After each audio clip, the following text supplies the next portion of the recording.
partir de este momento, los invitamos a formar parte de esta mesa donde se componen y descomponen los problemas del país. RCR presenta Buen Provecho.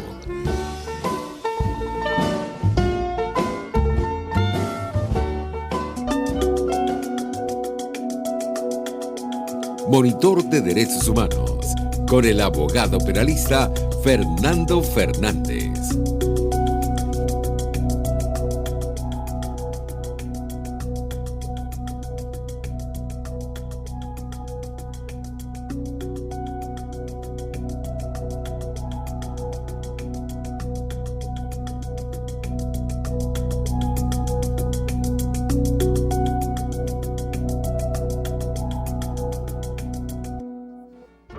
Jaime Estares. Lo oigo.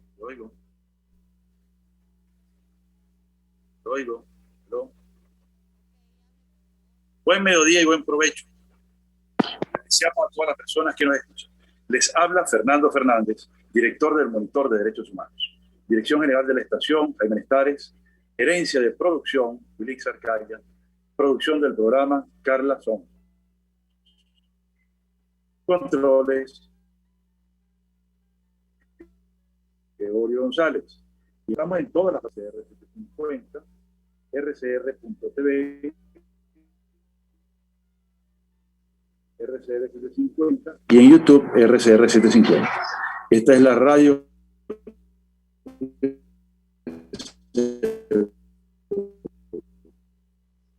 El siguiente programa, etiqueta y observa crímenes.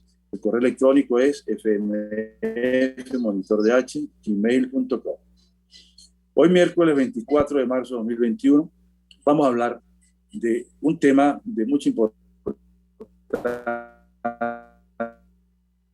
que está dando vueltas, pero es el tema de este programa, como el conflicto que hay entre el Estado de Derecho versus el poder comunal. Es interesante e importante citar un breve trino que hizo en su cuenta de Twitter Soledad Lavo, que decía: en el mapa de Venezuela falta un solo Estado, el Estado de Derecho. Ahí habla en apenas unos pocos caracteres Soledad Bravo, la gran Soledad Bravo, de este drama que existe en el país. La falta de un orden jurídico claro, la falta de un orden jurídico preciso, seguro, que oriente, canalice la conducta humana en sociedad. Y también surgió un artículo sumamente interesante de la ilustre profesora Gloria Cuenca, profesora titular jubilada de la Universidad Central de Venezuela, gran periodista, viuda del gran periodista también Adolfo Ferreira.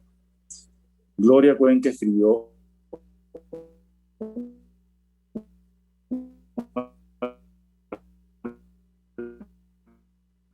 artículo que vamos a comentar, las comunas. Refiere al tema de las comunas en Chile, que visitó y conoció suficientemente para tener una opinión bien formada del fracaso de las comunas en un país tan poderoso, tan importante como ha sido China durante toda la historia humana.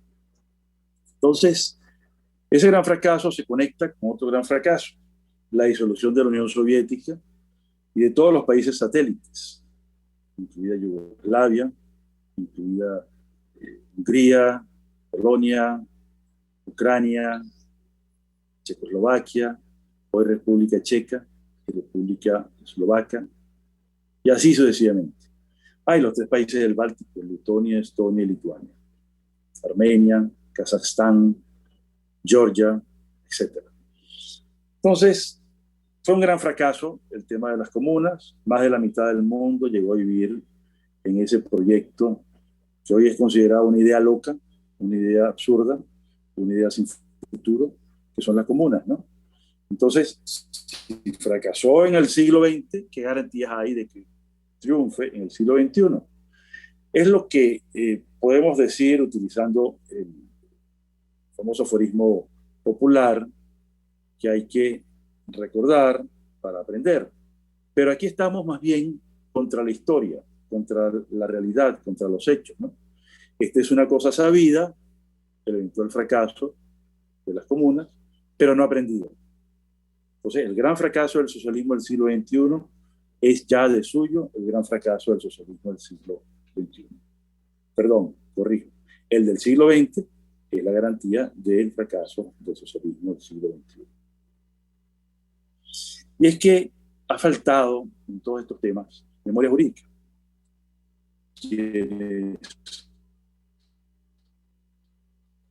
Pudimos ver el fracaso de los socialistas. No tenemos problemas porque sabemos que eso ocurrió, pero la gran mayoría de la población venezolana, y quizás en algunas partes del planeta también, no sabe lo que pasó en la Unión Soviética y en China. Lo ignoran, no lo recuerdan, y una de las razones de ello es no solamente el tiempo, que nos hace tender hacia el olvido, sino el negacionismo, el secretismo y también la deliberada propaganda para negar los hechos, para ocultarlos, para encubrirlos, ¿no? Y una cosa muy importante, que no Lenin murió impune, a Trotsky lo mataron impunemente por sus hechos, Mao murió impune, Pol Pot murió impune. De tal manera, pues, que no quedó un registro legal, jurídico, producto de un juicio justo. Los nazis ocurrió que se hicieron juicios de todo tipo a los jerarcas, a los militares, a los políticos, a los juristas, entendidos en ellos exministros de justicia, jueces, fiscales, también a los médicos, a los empresarios y a oficiales y suboficiales que llevaron a cabo en las SS, en la Gestapo, esos hechos abominables.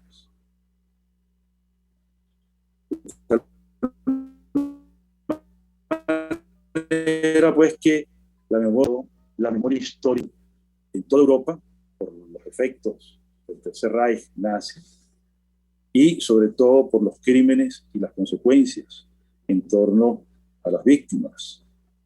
Sino que, de otra parte, tenemos que, como en la Unión Soviética y en China no se hizo lo conducente, lo que debió hacerse, simplemente la memoria histórica y la conciencia cultural sobre los hechos abominables del socialismo del siglo XX prácticamente no existe porque no hubo juicios, porque no hay constancia jurídica de esos hechos. Y ese es gran parte del problema y del gran drama, con lo cual se quiere implantar en Venezuela un sistema comunal, un sistema basado pues en las mismas premisas del llamado materialismo histórico, comunismo científico y así sucesivamente. Tiene muchas denominaciones. Esto hay que verlo a la luz del ordenamiento jurídico venezolano. Tenemos una constitución aprobada y refrendada en 1999 que instauró un sistema de democracia liberal. Ese sistema de democracia liberal ha sido el más exitoso durante el siglo XX y creciente durante el siglo XXI, sobre todo a partir de la caída del muro de Berlín, cuando se integraron a las democracias liberales varios de los países que mencioné: Ucrania, Polonia, Lituania, Estonia, Letonia, Hungría, pero que se apoyan en el sistema democrático, y así sucesivamente. Entonces, la misma Alemania, al unirse, todo lo que era la Alemania del Este, pasó a ser una democracia liberal, integrada, obviamente, con lo que fue la Alemania federal. Hoy en día es un país único, unitario. Entonces, ahí tenemos, pues,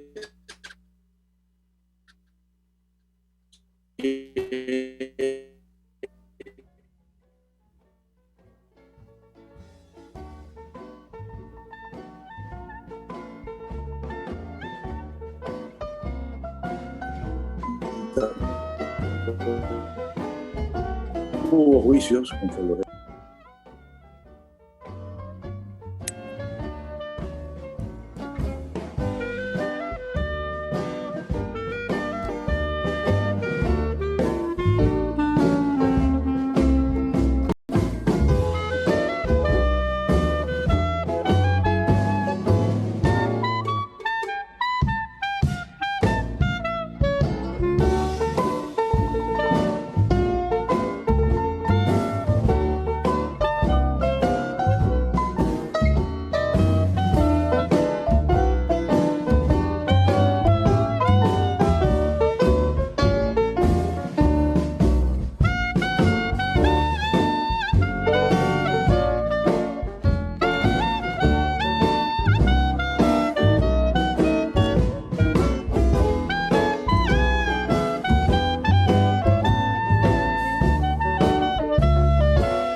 dos, tres, cuatro.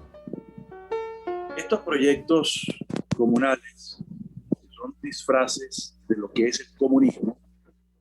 Ya vimos en la primera parte del programa, fueron un fracaso durante el siglo XX, más, incluida Cuba.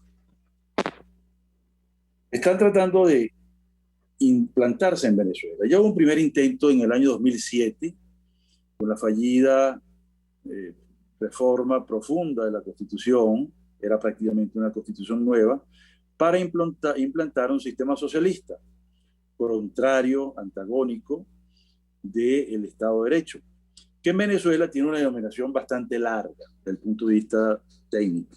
Se llama Estado Democrático y Social de Derecho y de Justicia. Democrático porque se basa en la idea de la democracia liberal, social porque se basa en la idea de la procura existencial, es decir, una mínima intervención en la economía para procurar la existencia humana. No un control centralizado de la economía, como lo plantea el socialismo o el comunismo o la idea comunal, sino una intervención mínima. Por ejemplo, la pandemia.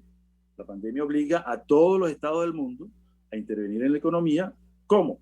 Cerrando los negocios, interrumpiendo la vida económica, diciéndole a todo el mundo que se tiene que quedar en su casa y atender las medidas.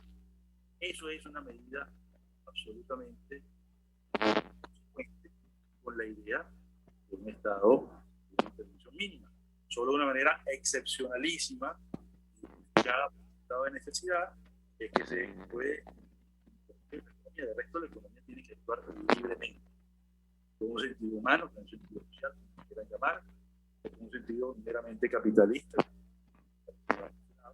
pero siempre con un retorno hacia la sociedad, como es el caso del welfare state de los países escandinavos y como es el caso también de los países de Alemania, de Francia, gran desarrollo humano en todos los sentidos. Entonces, el tema viene dado porque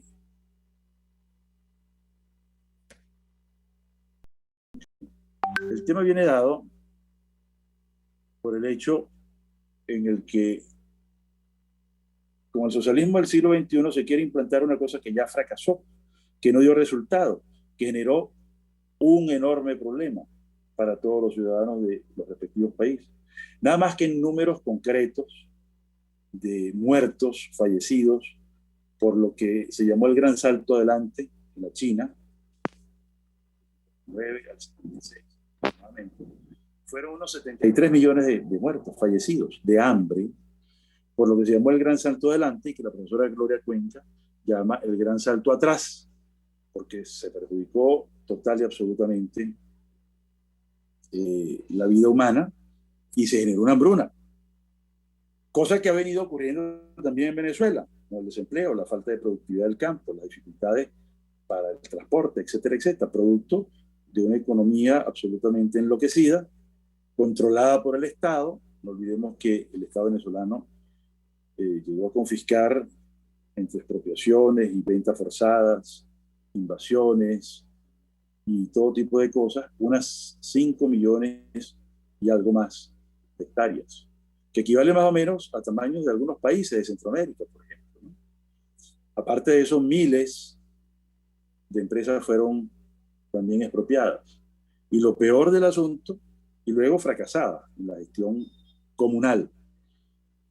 Y lo más grave del asunto es que entonces, visto esto, muchas empresas han quebrado, han cerrado y no han podido abrir sus puertas. Ese es un efecto del Estado socialista que nada tiene que ver, como dije, con el Estado democrático y social de derecho y justicia. El tema del derecho y la justicia tiene que ver con el funcionamiento del ordenamiento jurídico. Y nada más contradictorio, nada más enloquecedor, nada más absurdo que el dualismo estatal que estamos viviendo, donde hay una constitución que rige, teóricamente, para toda la legislación y que implica, pues, que todas las leyes deben ser un desarrollo de la Constitución, pero que en el dualismo estatal todas estas leyes vienen contradiciendo la Constitución de forma y fondo al implantar este modelo comunal. Palabra que ni siquiera existe en la Constitución. La idea de comunal, de comunas, la idea de estructuras distintas, pues, a las que son claramente tradicionales en Venezuela, que son las gobernaciones, las alcaldías, las parroquias. Y también un hecho que se ha derivado de la vida democrática, que son las asociaciones de vecinos. Bueno, la idea de estas comunas, de estas ciudades comunales y de esta estructura nueva va en contra de todo eso, va a abolir todo eso, con un gran costo. Ya sabemos el costo que ha traído en el siglo XX a todos los países que he mencionado, y sabemos también el costo para el siglo XXI que ha traído para Venezuela.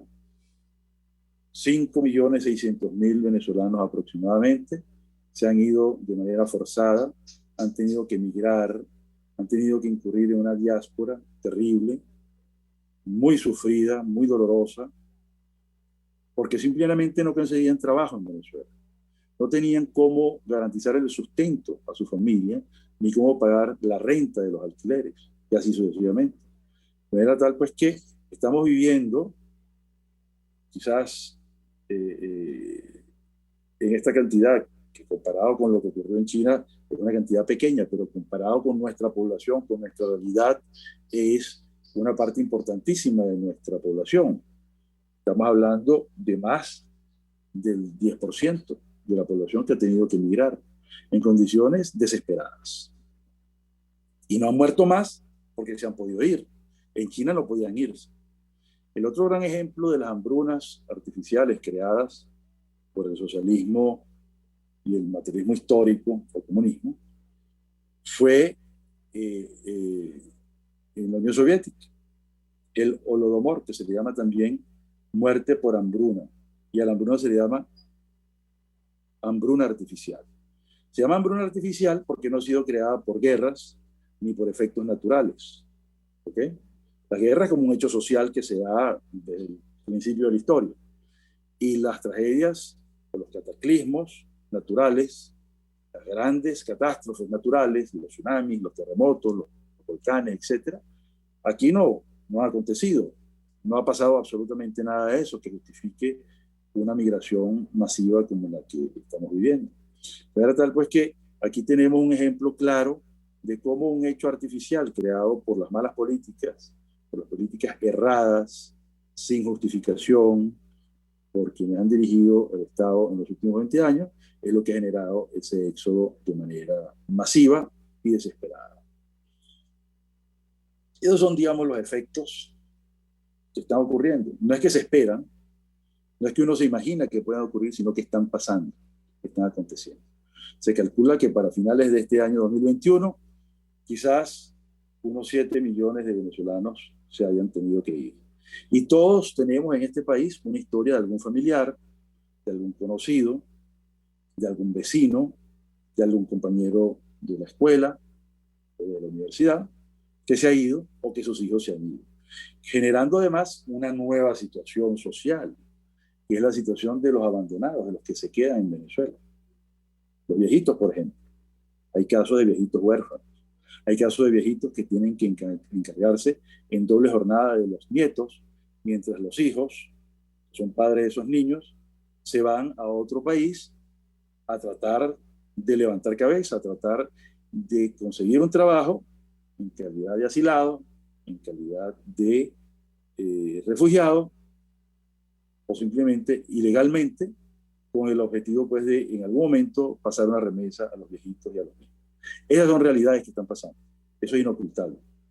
Eso es un hecho notorio e histórico que está pasando y que tiene alarmados a la FAO, a las Naciones Unidas, a la ACNUR, que es el sistema para los refugiados, a la Comisión Interamericana de Derechos Humanos, a la Corte Penal Internacional y así sucesivamente.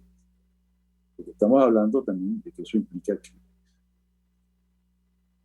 el proyecto del poder comunal tiene además un costo.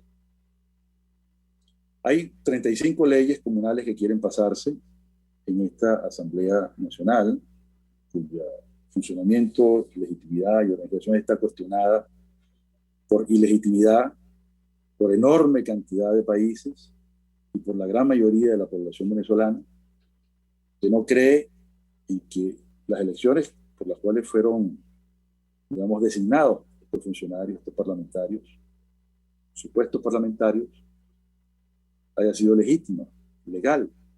Entonces, hay un cuestionamiento, ¿no? Pero en todo caso, lanzaron 35 temas legislativos.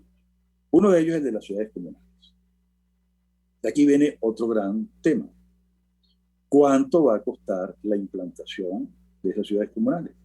Tomando en cuenta que unos 300 decretos de las leyes habilitantes o realizados con ocasión de esa aprobación de la ley habilitante, tanto de Chávez como de Maduro, han creado una infraestructura jurídica de tipo comunal, además de las clásicas leyes comunales que salieron en el año 2007, por ahí, si mal no recuerdo. Entonces esas leyes comunales tendrían como corolario ya la reorganización territorial. Y está previsto, aunque no lo dice de forma explícita, pero se desprende de su contenido, que desaparecerán organizaciones como las alcaldías, los municipios, las parroquias, las gobernaciones. Porque todo estará constituido por un organigrama distinto. Los consejos comunales, los parlamentos comunales, desaparecerían también las asambleas legislativas. Y habría, digamos, toda una nueva constelación. Las comunas tienen una historia muy interesante, ¿no? Lo que la gente más conoce es la idea, digamos, endiosada de la Comuna de París de 1848, por sus efectos políticos y porque Marx, digamos, creó toda esa constelación idealizante, apologística, de un evento histórico y político que ocurrió en París. Pero en realidad, las comunas han existido durante mucho tiempo en países de Europa y han tenido una importancia increíble, pero siempre que sean comunas democráticas. Por ejemplo, Francia tiene más de 30.000 comunas y es un país abierto, democrático, libre, absolutamente liberal en la convicción política, y donde las comunas tienen una connotación totalmente democrática y liberal, porque no dependen del Estado central, porque no tienen interacción con el Estado central, porque se concretan en la solución de los problemas locales. En cambio, la idea de estas ciudades comunales y de estos proyectos que están contenidos en esta ley de las ciudades comunales son absolutamente centralizadas, controladas por un ministerio, dotadas, subsidiadas por él, y así sucesivamente. No se sabe, por los problemas que tiene el país de secretismo y de opacidad, falta de transparencia en las cuentas oficiales, cuánto cuesta, por ejemplo, Ciudad Caribe y Ciudad Chávez al presupuesto nacional.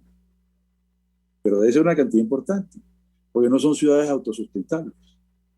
No tienen los comercios o las industrias que son propias de ciudades y de regiones, e inclusive dentro de ciudades, como lo que ocurre en el resto del país, sino que son, digamos, sitios para dormir, sitios para vivir. Al menos Ciudad Caribe es así. Y la poca actividad comercial son pequeñas bodegas y donde se abastece la gente de su alimento, etcétera. Pero no tiene una interacción comercial con otras ciudades, no se produce nada y todo está absolutamente coordinado por el poder central. Eso no ha cambiado con los años, ¿no? Entonces, la primera pregunta es, ¿cuánto va a costar esta ley? Esta ley de las ciudades comunales hay que hacerle un estudio económico del derecho. Y esa ley debe ir acompañada de un estudio económico de cuánto va a costar, porque la gente va a tener que financiar eso en el supuesto de que eso llegue a funcionar, ¿no? Porque hay altas probabilidades de que sea un fracaso. Pero si llega a funcionar, eso habrá que mantenerlo. Y tendrá que mantenerlo la gente con sus impuestos, o las empresas del Estado tendrán que generar impuestos para poder subsidiar eso.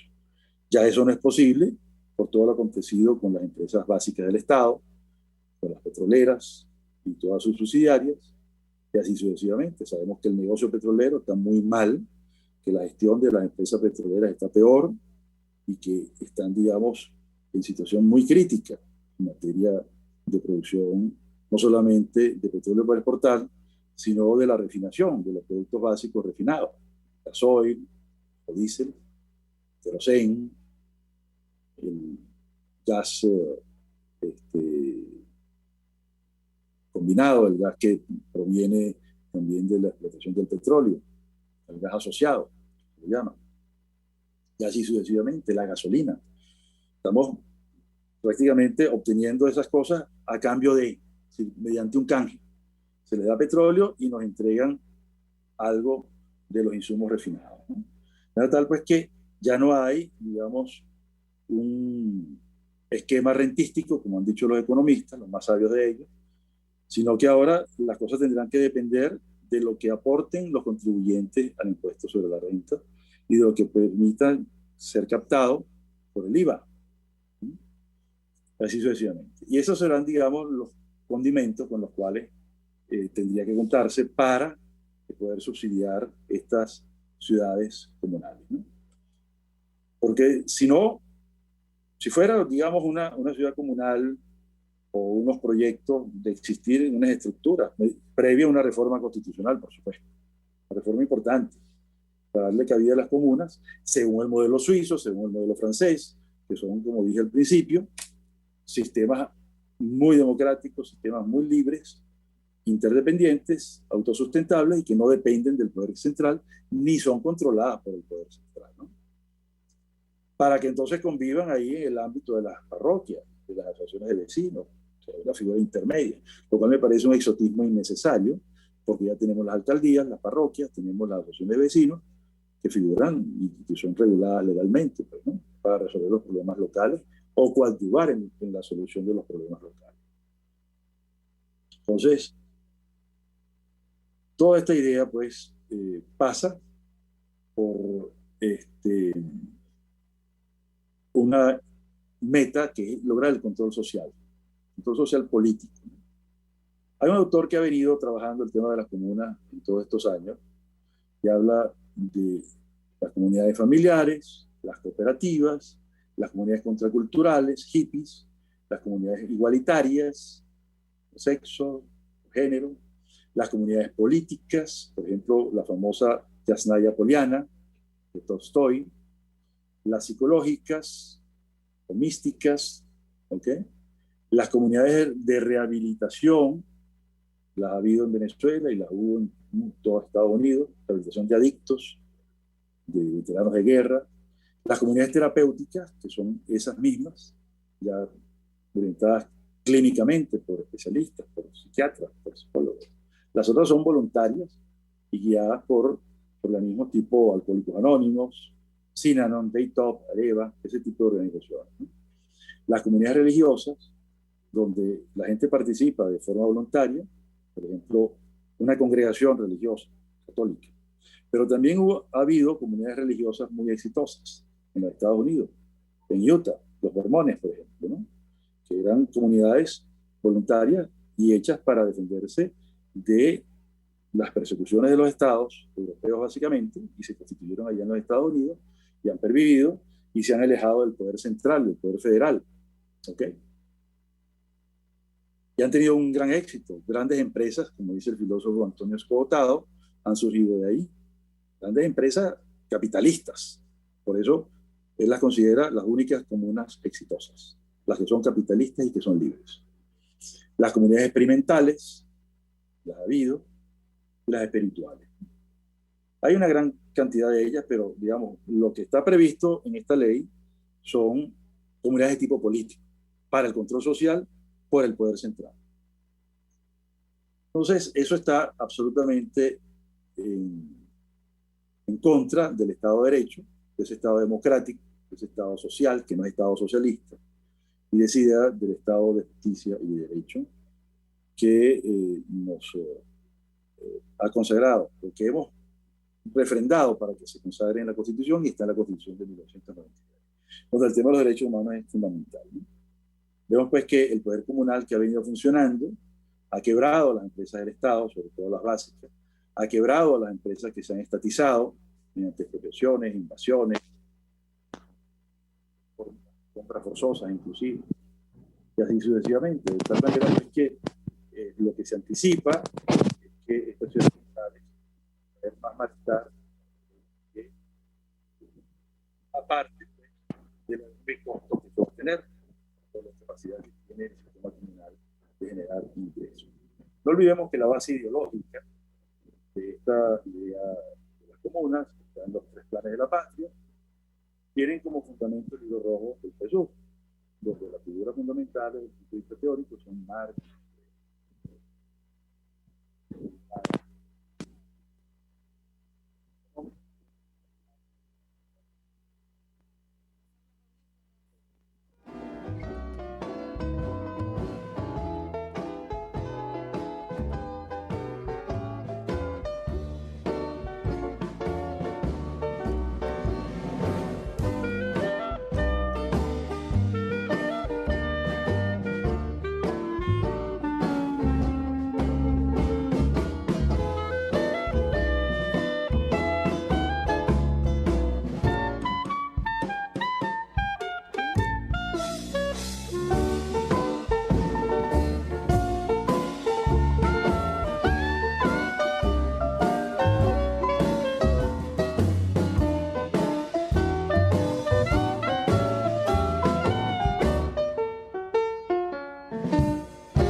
que tienen comunas y también la base ideológica de los mismos, podemos anticipar que las ciudades comunales, si la aprueban a troche y moche, independientemente de las opiniones expertas que se han dado y el conocimiento que se tiene históricamente de las comunas, va a ser un gran fracaso, va a tener un enorme costo para la sociedad, para los contribuyentes al impuesto, y eso va a ser sumamente oneroso y difícil de administrar.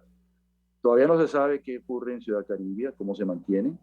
Se sabe que es mantenido por subsidios, pero no tiene sustentabilidad y eso nos hace preguntar qué irá a ocurrir en la nueva organización político-territorial que habrá al eliminar las alcaldías, al eliminar los consejos municipales, las parroquias, al eliminar las asambleas legislativas, las gobernaciones, etcétera, etcétera. Y al prohibir también las asociaciones de vecinos, porque no tendrían sentido, dado que las asociaciones de vecinos están ideadas y han funcionado siempre para coadyuvar con los poderes locales en la solución de los problemas vecinales, ¿no? Así que bueno, con eso nos despedimos. En el futuro vamos a tener otras discusiones sobre este tema. Vamos a traer nuevos invitados que nos hablen del tema comunal y del tema jurídico y también de las leyes. Son 35 que están planificadas para este periodo del año 2021, independientemente de la crisis de legitimidad que tiene la institución que las promueve. Por eso nos despedimos. Muchísimas gracias y hasta el próximo miércoles.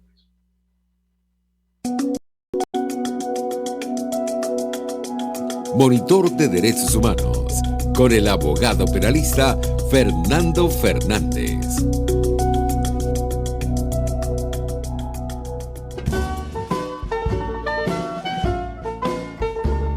RCR presentó Buen Provecho. Síganos en Twitter como @RCR750, la radio que se ve. RCR presentó